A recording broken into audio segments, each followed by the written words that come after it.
Are you telling yourself that it's not that bad while waking up every night with a racing mind and unable to turn it off? Most founders treat burnout like a temporary hurdle that can be solved with a 3-day vacation. But that friction you're feeling isn't a season of hard work, it's a chronic state of misalignment that is keeping you at a red line state constantly. Today, we're joined by Blake Schofield, the founder of Impact with Ease.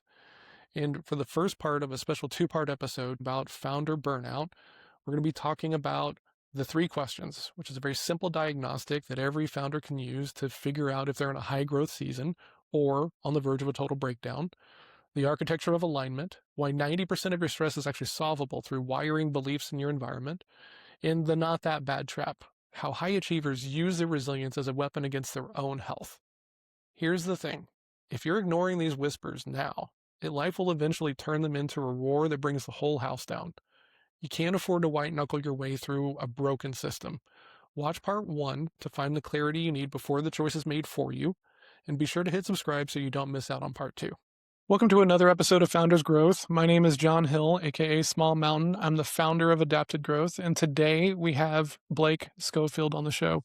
Blake is the founder of Impact with Ease, and she works with teams and organizations to work on leadership development and also about avoiding burnout. Blake, can you talk a little bit more about who you work with inside of that kind of broad realm of leadership development and performance and avoiding burnout? For sure. I think in talking about what I do, it probably makes sense to give a little bit of context to the background and how I ended up in this work. So, early on, I knew people were my passion. I was going to be a marriage and family psychologist, actually. That was the plan Hmm. until I hit my junior year of college and I started to really see some things that weren't lining up. Um, Back then, there wasn't much in the personal development or leadership realm. Like Tony Robbins was there, but that was about it. And as a 22-year-old girl, I thought, like, is this even a career path and who's going to pay me to come speak and do these things? And so I went through my first career crisis, and people said, well, you should just go into HR because that's where people go. So I spent a couple years in HR doing recruiting, training, and development, and really felt this just gut instinct that this is not where I was supposed to spend the rest of my career. And I really wanted to see results. That was really important to me, to be able to see tangibly that the things I was doing were creating positive results. Um, when I was in HR, was recruiting people to be merchants, which are basically in corporate retail, people that are actually running the businesses inside retail. So it's being an entrepreneur inside a business. At the time, I didn't really know that.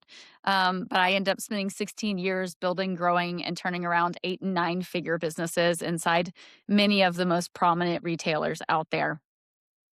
And through that journey, I was a top performer in every company, but I kept going through cycles of burnout or lack of fulfillment.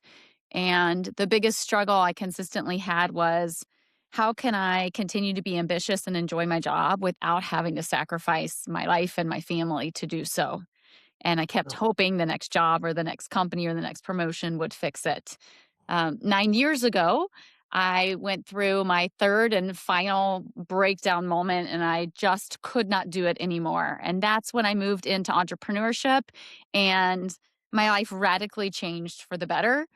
Um, and so, really, the work that I do is helping companies as well as leaders actually really understand why they're going through these cycles of burnout and actually understand how they're naturally wired to thrive so that they can be fulfilled in their work, be passionate and excited to get up to go to work every day. Um, Without feeling like they are having to sacrifice their health, their life, their family, or their income for their career. Ultimately, it was my struggle and what I've spent over 30 years studying and understanding. And it's really a gift to be able to do this work because it blends what I learned and what was frustrating for me about HR was when I was in HR and even when I was a leader, I could see people that were either, working in a way that wasn't aligned with how they worked best, or they were doing work that they weren't passionate about, or they were just sort of going through the motions or not engaged in their work. And I kept saying, like, I don't understand, why do these people keep coming to work every day if they're unfulfilled? And Through this journey, for me, I kept thinking I was alone and something was wrong with me. Maybe Mm. I would just never be fulfilled. Why is it that like every job that I go to, I keep having this feeling? And 9 years ago, when I started this journey, what I came to really understand was not only was I not alone, but that most people were suffering from the exact same thing that I was. And because this is really my passion, because this is really, my purpose, I've invested in it incredibly deeply to understand what are the things we really need to thrive in our careers and our lives, and why the traditional things that we use haven't worked.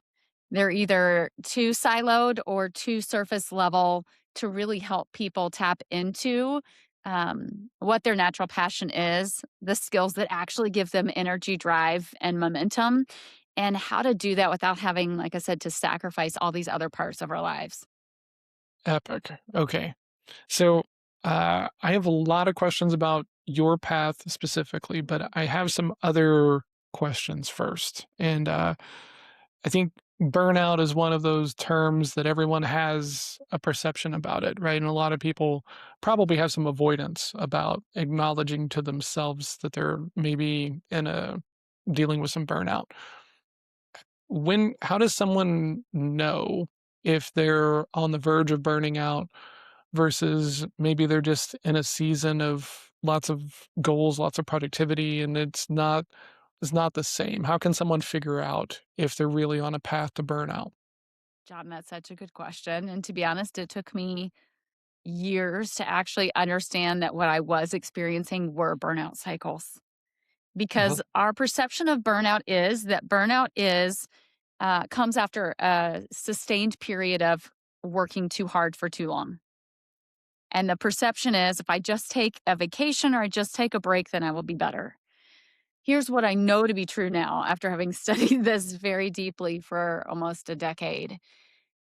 Burnout is a chronic state of misalignment that most people don't notice until they get to the absolute peak. But they have been in phases of burnout, in some cases, their entire careers without knowing. And so what happens is we're going through these cycles, and when additional stress or additional work comes, we're hitting that peak and thinking, oh, now I'm in burnout and let me get out of burnout and then I'm good. But then I keep going through these cycles over and over and over again.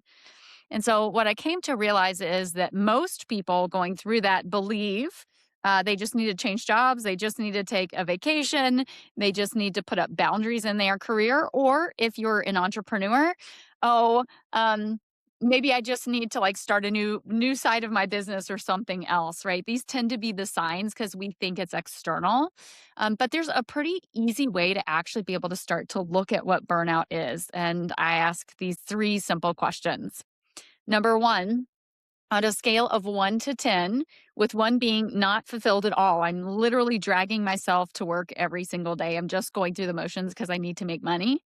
To 10 being, I wake up energized, passionate, and excited every day. And I spend 85% or more of my time in flow, doing work where I feel really valued. If you were to ask yourself on a scale of 1 to 10, where are you if you look at the last 3 months? This is really indicative. So if Hmm. I were to ask that of you, what would you say? I'm I'm gonna put you on the spot. yeah, You put wanna me on the answer or spot a not? little It's bit. okay if you don't.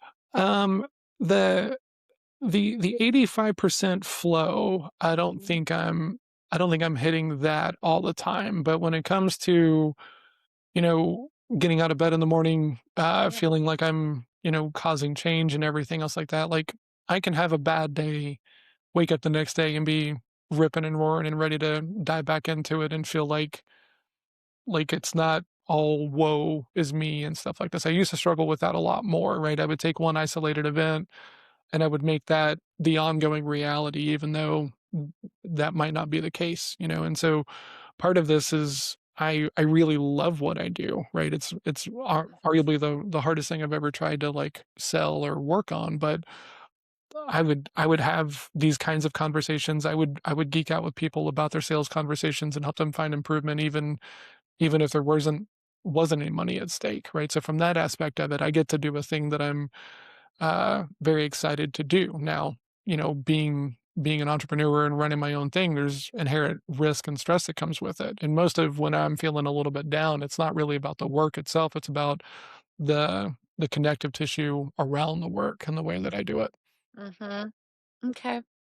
Well, I think this is a really good question for people to ask themselves and Yeah. consistently ask themselves, because here's what I'll tell you.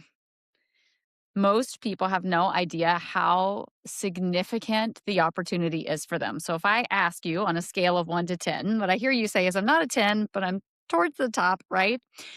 What I tell people is if you are below a 7, you have tremendous opportunity. Tremendous. And if you are a 5 or below, you are at risk. When Hmm. I start hearing people say, I'm a 3 or a 2 or a 1, you are right around the corner of a breakdown moment. I Hmm. know that because I've done this work so much. And what is a breakdown moment? A breakdown moment is what happens when you stay in misalignment too long and you keep pushing forward, not solving the root cause, right? So you might be iterating what you're doing with your business if you're a business owner, or you might be changing jobs if you're working for somebody else, Hmm. but you actually aren't solving the root of why you're misaligned. And so what happens is the longer we continue on that path without solving the root cause, it is not a matter of if, but a matter of when you will hit the breakdown. And what happens in the breakdown moment is you will either suffer a severe physical, emotional, or mental burnout, breakdown, right? Uh, I can't tell you the number of people I'm here in Seattle that are going on leaves of absence inside Amazon. This is right what happens when your body just says no more. Hmm. Or the second thing is you end up being put on a performance plan or a layoff, even if you've been a top performer your entire career. Yeah. And I've watched this. I watched this when I was in HR and kind of wondered, like, what is happening? Why does this keep happening? And then I can't tell you the number of clients I've worked with over the last 9 years that were shocked that this happened to them because we tend to normalize things like the frog in boiling water, right? People always are like, why is the frog staying in the water that's literally killing them? And it's because it happens so slowly that Hmm. you normalize it and you think, well, I'm doing just fine. I can keep doing it. And so that question of being able to say on a scale of 1 to 10, how fulfilled am I? And what does that actually look like? Most people underestimate. Most people think, oh, if I'm a 6 or whatever, I'm fine. And I always say, no, you're not. But if you're really under 5, that's when we start seeing some pretty significant risk. Um, so that's one question you can ask to really get there. The Hmm. second one is um, really asking around, like, how do you feel at the end of the day? Hmm. Are you still as energized at the end of the day as you were at the beginning? Are you uh, mostly energized? You can do most of what you want to do. You have less energy than you did in the morning, but Hmm. you're still good. Or are you struggling to make decisions like, what are we going to have for dinner? Because your Hmm. brain is just tired and is like, I can't make any more decisions. Or the last one is like, I'm completely drained. I've got nothing left. I'm literally like zoning out watching TV or scrolling my phone because I'm exhausted. Yeah. That is a really key indicator of burnout. So, Hmm. what I see is if you are ending the day struggling to make decisions or completely exhausted, again, that is another sign that you are in burnout. Hmm. And these are things we often don't realize. And then the third one really is around how you're feeling. So, what happens in burnout is we start being frustrated by things that didn't used to bother us that much, but they start to become more and more frustrating. So, we have a shorter fuse for things. We're less excited about taking on additional work or projects we used to be. Um, and that then causes us to either be more cynical, be shorter in terms of how we're communicating with people. Again, those are all signs and symptoms that you are in burnout. Hmm. And so these are things that I think have become so normalized as a society, right? It's like, Yeah. oh, well, my job's okay. I like parts of it. But, Yep. it's a paycheck. Or, "Ugh, I'm so exhausted. I am just gonna sit and scroll on my phone because I've been working so hard." Or complaining about the additional project that your boss gave you or the client that's creating issues. We've normalized that as just the way it is Yeah. without actually understanding these are actually signs and symptoms that there's misalignment in how you're going through and leading and living your life. And one of the most shocking things that I really came to understand in this journey is that 90% of the things that are causing frustration, stress, or anxiety for you are solvable. 90% of them. Um, it is both empowering and can be confronting if um, if today you don't feel that you have the ability to create that change and you feel like life is happening to you and there are things standing in your way of being able to create the life that you want. Okay.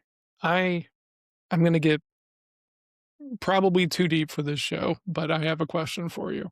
Okay. A big part of my shift in getting to this place is around the idea of like rewriting limiting beliefs, versus like everything from like have to versus get to and different things like that.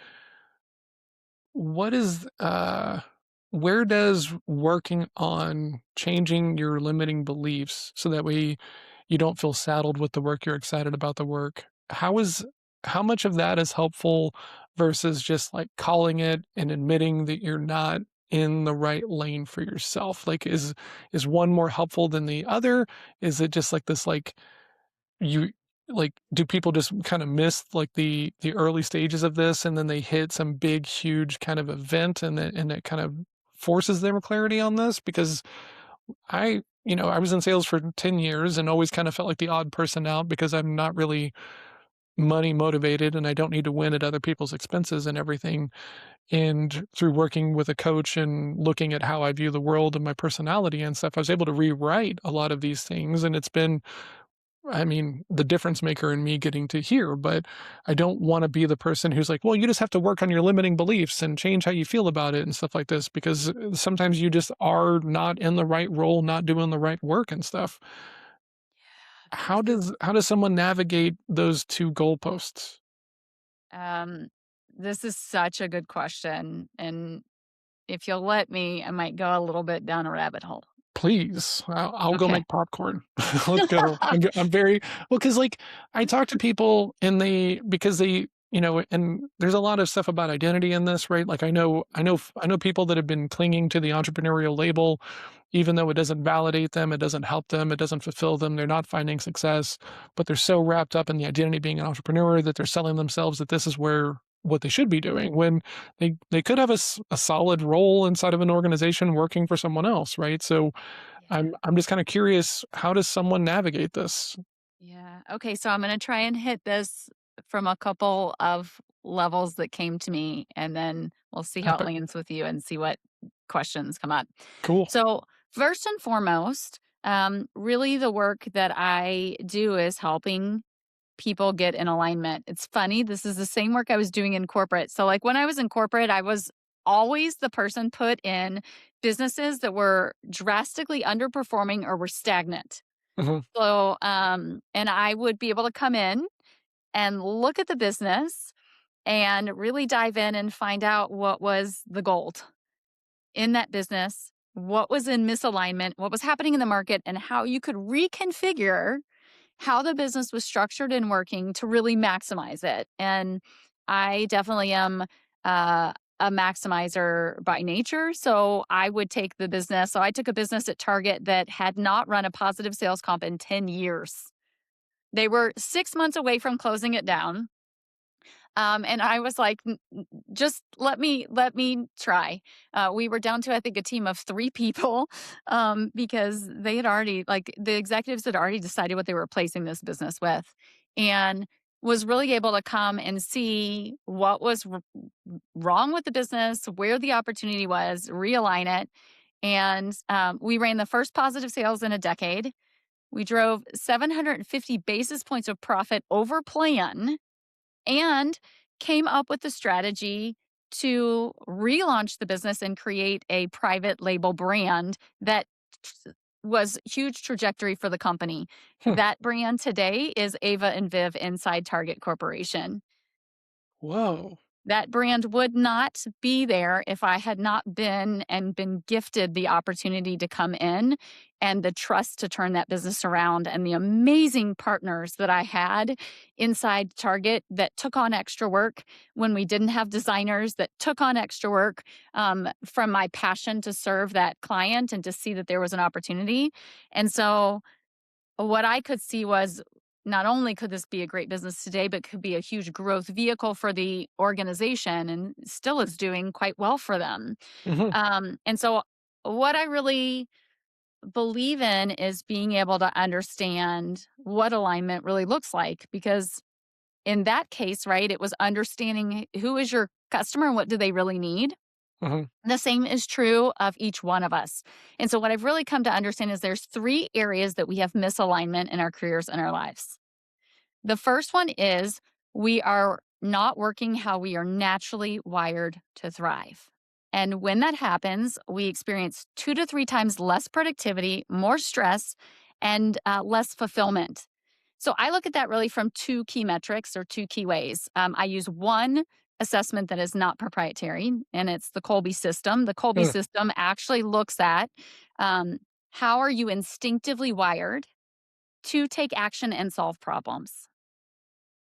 This okay. is really important because when you're operating outside of that, you're going to feel a lot of stress, friction. It's going to take more work to accomplish things, and um, you're not going to be able to lean into that natural strength. The second thing I look at is what I call your unique fingerprint for success. This is the natural pattern behind every success you've ever had, not just in your career, but like your entire life. Every single one of us has that. And until we understand what that is, we get really limited in terms of this is who I am and how I do things and what types of things I can create. And so when you talk about being hung up that this is my identity as an entrepreneur, or for me, it was this is my identity, I am a merchant, right? Mhm. We can't actually see all of the ways of which we can create our highest and best results. And in today's world, where the world of work is changing so drastically, I can't think of a more important skill, honestly, to have than to really have that deep knowledge and understanding of, oh, in these types of circumstances, this is what I do, and these are the types of results I create. And so I look at that in terms of what are the skills that give you energy, drive, and momentum? What is your lens or perspective on life? What are the experiences that you've had? And then what is your natural way of working? And it's the combination of all of those things together that is your unique fingerprint for success, Huh. right? So most people don't know what this is. And so they aren't spending very much time in flow. They aren't spending very much time actually working how they work best. And that creates a tremendous amount of friction and wasted time and energy. The second key dimension of misalignment is beliefs and conditioning. Mm. Back to your question. Here's what I have come to understand and know through this journey. You know, I grew up, I watched my mother spend a decade in therapy, and she still struggles with many of the same things today. And so, very early on, I started to say, something is broken and wrong about this. Why is this not working? Mhm. And then, as I became an entrepreneur, I really started to invest and understand about how our subconscious mind works, how the mind body connection works, all of these different elements and modalities to help people improve their lives. And what I came to understand is this fundamental truth that most people don't know. Mhm. Um, we as humans, by nature of who we are, form almost all of our belief systems by the time we are 7 years old. And as children, we personalize a lot of the things that are happening externally as faults within ourselves. Mhm. And we believe that this is just who I am. So I would have told you I am a type A perfectionist. And the reason I am successful is because I work harder than everybody else and because I will triangulate all of the answers to find the best one. Mm. I believed it was like an eye color, it was unchangeable. And I also believed that the things I was doing were the reason I was successful.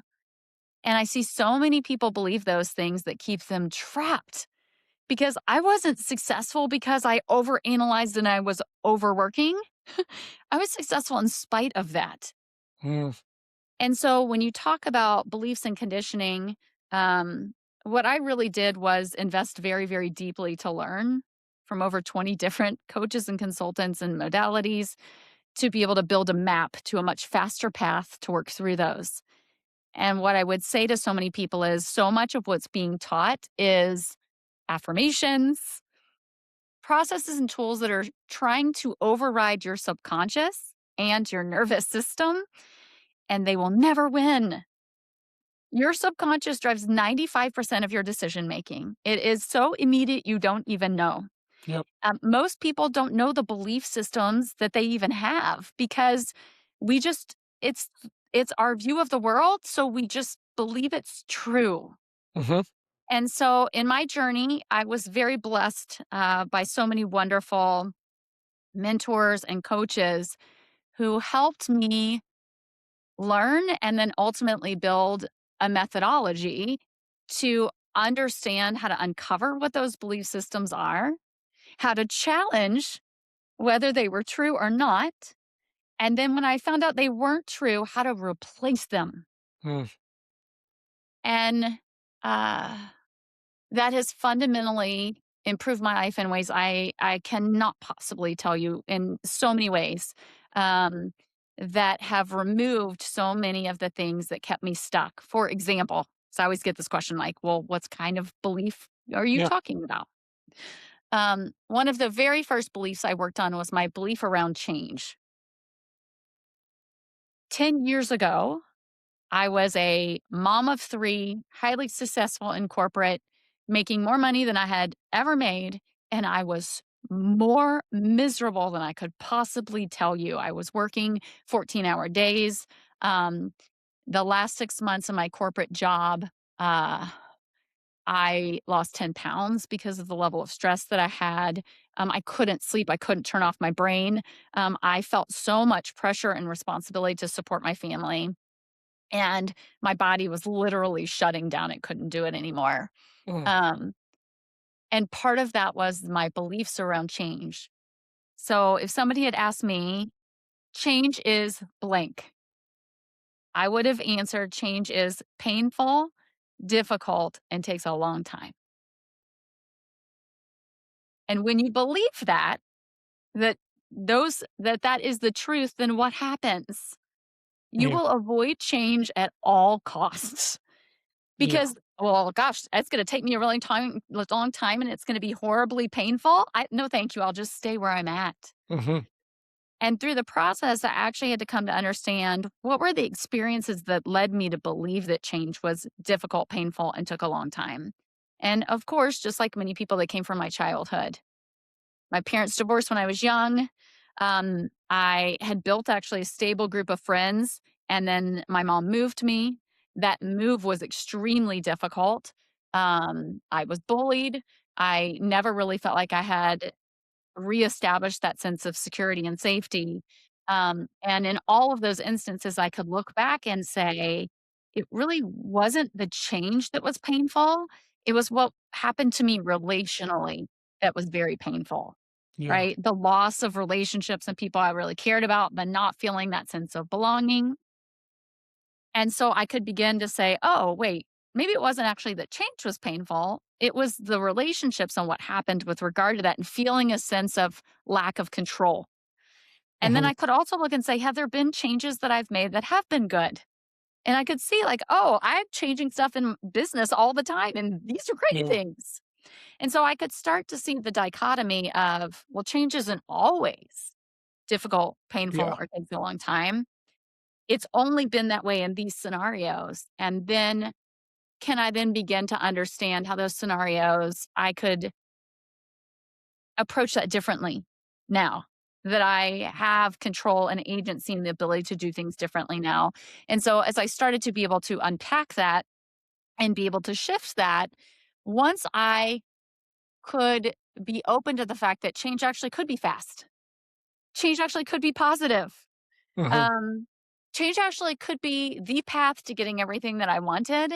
Then it started to open the door for me to look at how I could start to create change in ways that didn't create risk, didn't cause me to lose relationships and things that mattered to me, and actually were a simpler and better path. So that's misalignment too, right? Mhm. So first one is you're not working with how you are naturally aligned to thrive. Second one is belief systems and conditioning. And the third one is environment. Often people believe, especially if you're working for someone else, that it's the toxic boss or the industry or the environment that's the problem. Yeah. Or if you're a business owner, oh, it's like it's my clients or it's the contractors or employees or whatever, right? We Mhm. externalize that. When I talk about environment, I talk about it from the standpoint of often you don't need to change your environment. We often don't know what we need from an environment standpoint Mm. in terms of how we're working, what that interaction looks like with people.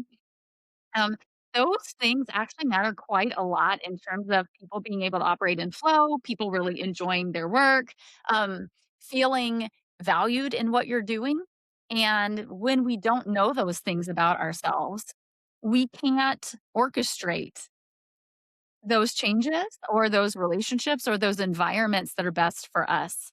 And so, I guess to your question that sort of led with this whole thing on belief systems and conditioning, um, when I came to understand those 3 things, every single person has a natural way they're wired to thrive, and when you understand that, you unlock flow, you unlock passion, you unlock, a way to accomplish more in less time. Number 2, every single one of us by nature of just being human beings have hidden belief systems and conditioning about how we believe that the world works or how we believe we are that are often huge drivers of why we're unfulfilled or why we're stressed or going through burnout cycles. And then the third one is environment. And so many of us don't know what we need or we're not operating as best as we can in alignment with that. And when you fix those 3 problems, life gets exponentially better. So I'm curious when people are coming in your direction, right? And they're coming to work with you. Is it well, this is a two-part question, so let me ask the first part first. Do most of them think that they just need to do a job change? Or are most of them thinking, I'm in the wrong type of job and I need to do a career change? So I would say when I started this work, most of the people thought that they needed to become entrepreneurs. That was how this work first started all the way back in 2017. Mhm. And they believed that the only way that they could get the work life balance and fulfillment they wanted was to work for themselves. Oh, yeah. And so Feel that. I was helping people build businesses based on what they were naturally gifted at, the skills that I had when I was a corporate, being able to understand how do you match that to the market, Mhm. right? To really stand out. And then those clients started telling me, hey, my friends in corporate need the same thing you're doing. Can you help them? And so then I started helping people that were unfulfilled in their corporate jobs figure out what they needed and what was missing in alignment, right? And so how could they fix that?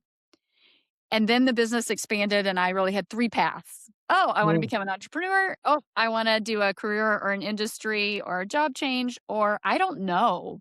I'm not sure. I'm debating. And what I came to see through that journey was that often people believed that the only way they could get what they wanted was to become an entrepreneur. And many of those people uh, were not wired to be entrepreneurs. That's fair.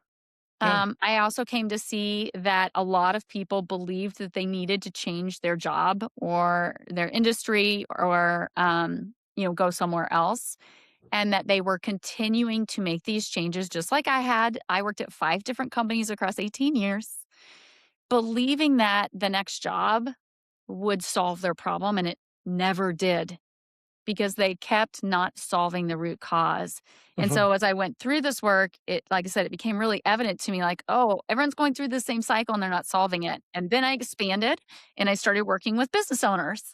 Mhm. Business owners who had, been running this business, were successful, but were feeling like a lack of fulfillment or passion, or they were swamped, busy all the time, had no space to actually take care of their health or their family or build the next version of what they wanted. Mhm. And so all of that work, kept expanding. And then I expanded into how do I work with teams and companies to actually help them start solving these problems and recognize that when you understand these three things and you get in alignment, you solve your burnout problems and the burnout cycles. You show up more fulfilled, and it's rapid. Like within a matter of 2 months, average client is found more than, on average, up to 20% of their time back. Says they feel like completely different people, even in the same exact circumstances. Mhm. The level of like passion about work, showing up as a better leader, more fulfilled at home, even the people around them commenting on how much happier and more fulfilled that they are, right? And that energy returning, that this can be and is rapid when you actually are solving the root cause problems. And so for me, I have a unique experience in that, right? I was this person inside companies, thought I was alone, came out, and now I've helped hundreds of leaders go through this and see the exact same patterns happening in companies today. And I have watched over and over again when a leader gets an alignment like this, their ability to honor how they are wired makes them so much more successful, but also makes them so much more clear in understanding the other people that they're working with Huh. and Yeah. helping them start to develop like, "Oh, you're wired differently than me, and this is actually how we can best leverage you. And Mhm. let's talk about this as a team and what you need." Because I will say one of the biggest struggles I had in corporate really was twofold. This perspective that, like, we are treating people like they're robots and easily replaceable, as Mhm. if you have one job and 5 different people, and those 5 people were gonna create the same outcome in that role. They will never do that. Mhm. They don't. So, for me, I could see, "Hey, why are we treating people this way? They're not cookie cutter."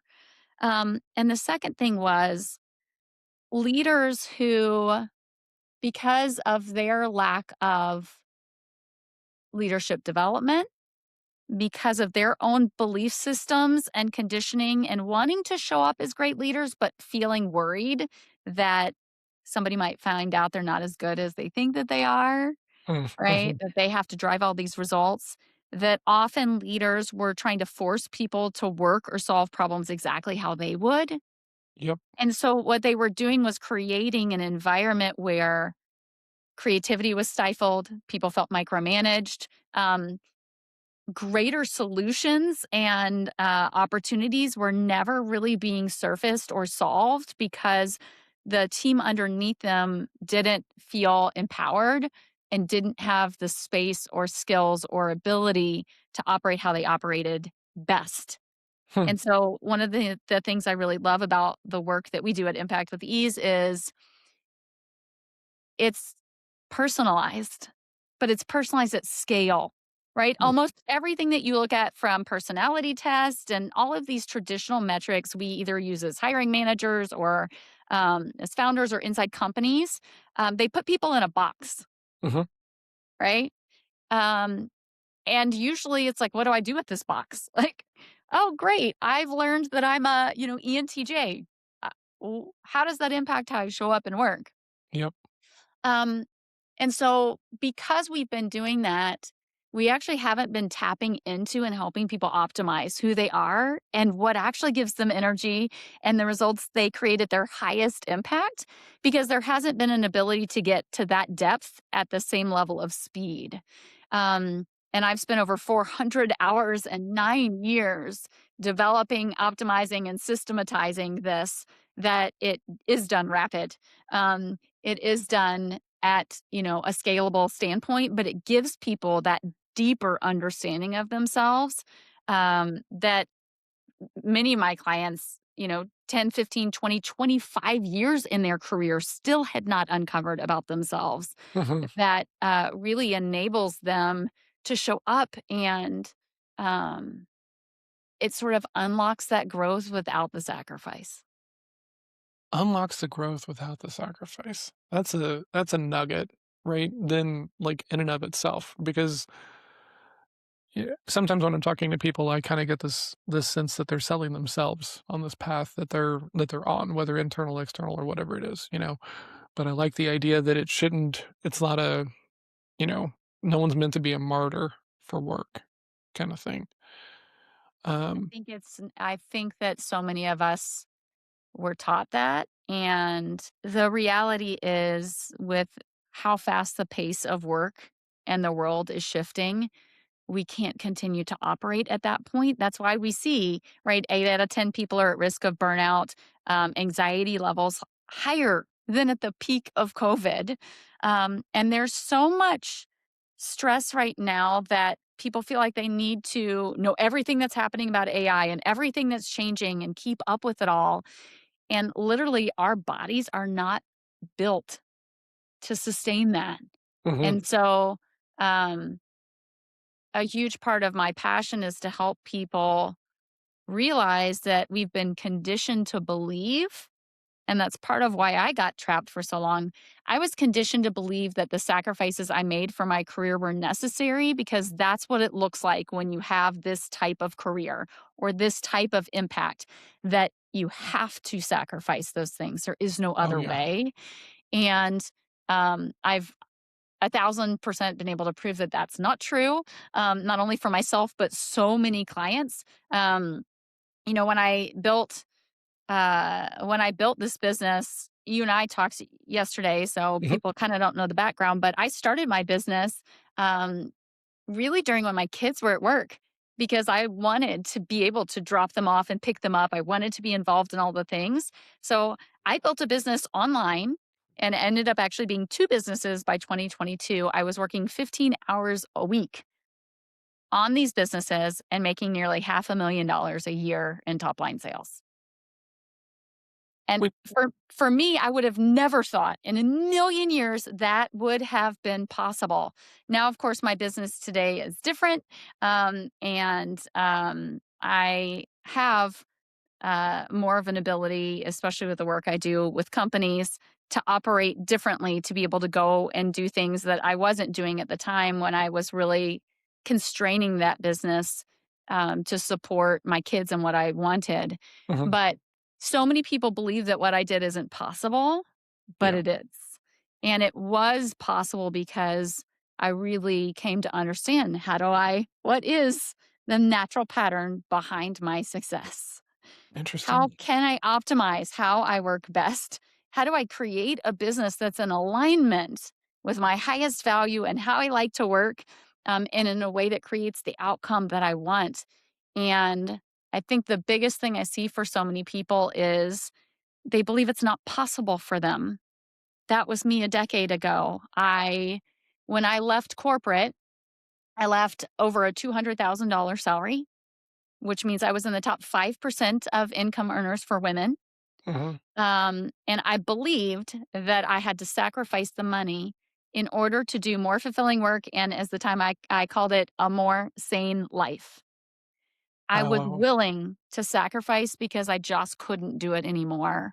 And it was through that journey that I came to realize how short sighted my view was about what was possible, mhm, and that I didn't have to sacrifice the things I thought that I had to, that there was so much more possibility for my life and my career than I had ever imagined. But that only happened because I was open to surrounding myself by people who had done the things that I thought were impossible. interesting. Yeah, uh, big believer in we're the average of the people we spend the most time with, you know, and when I first heard that line, I was kinda like, "No, that's too simple." And then I started, like, kinda look at my peer group, right, and I was on this kung fu focused path, right? Is really the like I thought that I was gonna open a kung fu school and that was gonna be my path to greatness, right? Or be a poker player. It definitely wasn't sales or entrepreneurship or anything else like this. And then when I changed my environment, right, I started spending more time with business owners and stuff. It shifted my thinking. I want to go back to something you said though, because you said I'm always kind of thinking about, and this is this is this weirdness that is me. What is the thing that people are telling themselves so that way they don't have to acknowledge the reality, right? And, when I was a poker player, we used to make fun of people after you found yourself saying this to yourself, right? You'd say, "Well, if I just moved up, right? If I played at a higher stake with better people, I would be winning," right? And this is always like a false idea, right? It's ego, and it's a terrible way to try to like grow as a poker player and everything, right? But there's always this version of we think it's this thing, but it's not really that thing. It sounds like people are sometimes coming to you because they've sold themselves on the idea that the only way that they can go work under a boss who's not, hard to deal with or, all these things is that they have to go out on their own. But really there's room for them to kinda like change their perceptions, right? So going out on their own is that does not always fix the problem Yeah. is what I'm thinking. Is that true? If the person is looking to go into entrepreneurship, sure, right? But as we talked about, I really work with a much broader swath Mhm. than Yeah. just that. What I would tell you though is it's more universal than that. Um, Most people are telling themselves it's not that bad. Oh. And, Interesting. Okay, so and it is they're just, like, the trying to, like, story that suffer in we tell silence? ourselves, to get through what we Mhm. feel that we don't have the ability to change. I'm gonna get emotional about this one. Okay. It's all good. It's all good. Um I think that especially for leaders who, have grown up, uh, being praised for their accomplishments, mm, for being the responsible ones, um, that we grow up, with a lot of willingness to tolerate and mhm. belief that we have to tolerate a lot of the struggles and challenges, and belief that our toleration of that, is what it takes to be successful. And Oh, it's okay. that belief system that keeps us trapped. So, back to that point, right? When I said to you, my belief was that change was difficult, painful, and took a long time.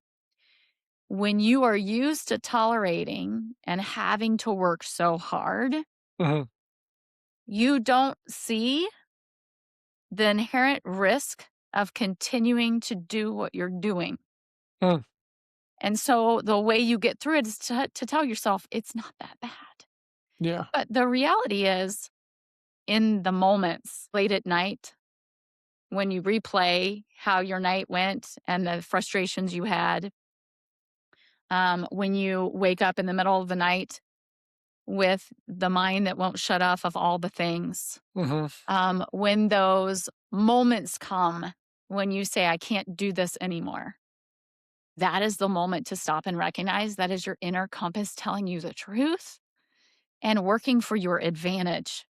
But oof, so often, um, we have learned to gaslight and override our own selves, believing that um, it's responsible, believing that this is the commitment we have to make to be successful, yeah, believing that we will disappoint or let people down if we do something different, or believing that change requires blowing up our lives or like losing our incomes. mhm, And it is that fundamentally that I see, whether you are a leader in corporate, whether you are an entrepreneur, whether you are running a large company, it really does not matter. It is the human universal um, belief that keeps us trapped until we can no longer do it. So, you asked something earlier, which is something know to be true. And uh, I heard part of this from Oprah Winfrey years ago, and it was also something I knew all the way back in high school. Oprah talks about first it comes in a whisper, then a knock, then a bang, then the whole house comes down. mhm, So many of us get the signs and symptoms that what we're doing isn't working. It's the whispers, it's the moments of frustration, but we keep pushing forward because we keep telling ourselves, "It's not that bad. I can handle it. It will get better." Or, right, creating this change is too risky. Mhm. And so I had to go through my 3rd house falling down before I finally said, "Okay, I surrender. This is not working. I can't do it." Mhm. The piece that I knew at 16 that, um, I now truly live and understand it at such a deep level is life will keep giving you lessons, and you'll keep getting it until you learn it. Yeah. Most people don't realize life is always working for you. We think like these things are happening to us, but they're not. They're actually gifts to redirect our path, to help us learn the lessons of the things that are creating all that frustration or stress or unhappiness in our lives. But because we don't realize that, we keep ignoring them. We Mhm. keep making the same decisions. And we get the whisper, we get the knock, we get the bang, and then we get the whole house to come down. And so, what I know to be true is the more your identity and who you are is anchored in your success, you are a hard worker, and your accomplishments, the more likely you are to continue to tolerate and continue to suffer until the whole thing comes down. Hmm. So, my warning to people is always like, it doesn't have to be that way. It doesn't have to be a leap. You actually don't have to sacrifice the things that matter to you. You can create change in really small, tangible ways, week by week, month by month, that radically improve your life without blowing up anything. So Mhm. many people believe I'm unhappy in my career, I'm unhappy in my business, and I need to do this radical change. And that usually is not true. Interesting. Um, I think I probably have, like, 15 questions from that, honestly. Um, okay, and I'm just gonna, like, ask one, and then I didn't mean to get this deep into all the free consulting that you're handing out here, which I appreciate, and I hope people are paying attention to because, I think it's very easy to sell ourselves on and you hit it, it's not that bad kinda mode. How does someone figure out if they're just in a season of struggle versus selling themselves that it's not that bad? Is there an easy way to figure that out for yourself? It's a good question. I have 2 competing things, so I'm trying to let them, sort themselves out before I answer you. No worries. I appreciate a deep, thoughtful response. Well, first of all, I think we have to change our perspective about what the journey looks like. Mm, Most people think success is linear. It's not. Um, it's cyclical. Our journeys and life is much of what you see reflected in nature and in science: creation, destruction, and rebirth. mm, And so, if somebody is going through a season of challenge, um, the perspective often is that they have done something wrong. How can I get through it as quickly as possible? Um, rather than recognizing it is our resistance of change that creates suffering, and that our seasons of change are our greatest opportunity to create something much more aligned with mhm, what we want. But when you lack clarity on what's driving it, when you feel stressed because you don't know what to do next, what I see often is people panicking, mm, and um, it's like throwing spaghetti against a wall, hoping that all these other things are going to solve it. And that's why it's really important to get guidance from a impartial expert who knows how to walk through that with you. hmm, Um, because we look at those seasons as something bad. But what I know is that those seasons are and can be your greatest gift if you use them to really get clear on what is life teaching me? What am I being shown in my life that no longer fits? Um, what are the things that are important to me to make sure I don't let go of? Mhm. And what is it I really want, and what are the barriers in the way of doing that?